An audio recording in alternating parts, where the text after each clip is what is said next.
ஓதுநாயகத்துடைய மஜ்லிஸுக்கு 100 உலமாக்கள் வந்தார்கள். ஒரு நாள் 100 உலமாக்கள் ஏன் வந்தார்கள் தெரியுமா? இவர் பெரிய அறிவாளி என்றும், இவர் பெரிய சூஃபி மகான் என்றும், இவர் பெரிய நிலைகளுடையவர் என்றும் மக்கள் பேசிக் கொள்கிறார்களே, அப்படித்தானே?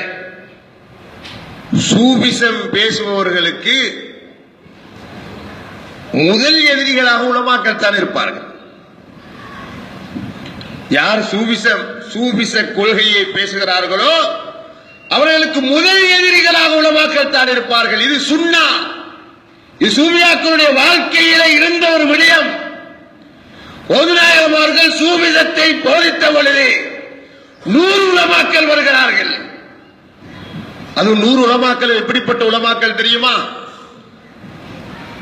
அந்த 100 பேரை மிஞ்சிய உலமாக்கள் கிடையாது. ஒவ்வொருவரும் ஒவ்வொரு கலையிலே தேர்ச்சி பெற்ற ஆளுங்கள் வந்தார்கள். எதற்கு வந்தார்கள்? நாம் ஒவ்வொரு கலையில் ஒவ்வொரு கேள்வி விடுப்போம், அவர் பதில் சொல்ல வேண்டும்.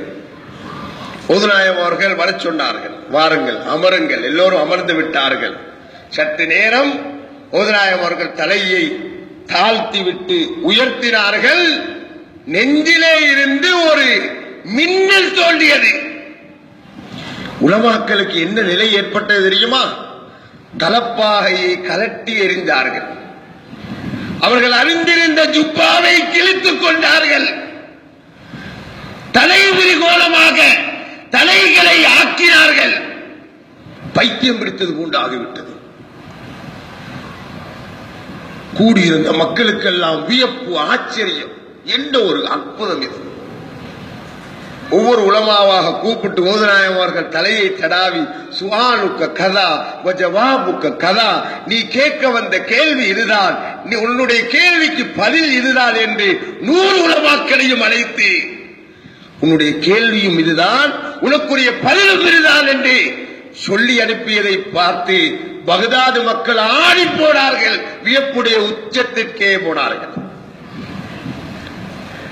அந்த காலத்தில் ஒருவர் இருந்தார், அபுல் ஃபரஜ் இப்னுல் ஜௌசி, பெரிய ஒரு இமாம். இவரும் இவருடைய மகனாரும் ஒரு நாள் ஓதுநாயகத்துடைய மஜ்லிஸுக்கு வந்தார்கள்.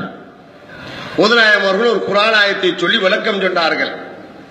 இவரும் பெரிய ஒரு அந்த காலத்தில் இருந்த ஒரு பெருமை பிடிச்ச ஒரு ஆளி. ஒரு விளக்கம் சொன்ன பொழுது மகனை பார்த்து சொன்னார், மகன் எனக்கு இந்த விளக்கம் தெரியும். ஓதுநாயகம் அவர்கள் இன்னொரு விளக்கம் சொல்கிறார்கள். மகனை பார்த்து, மகனே எனக்கு இந்த விளக்கமும் தெரியும்.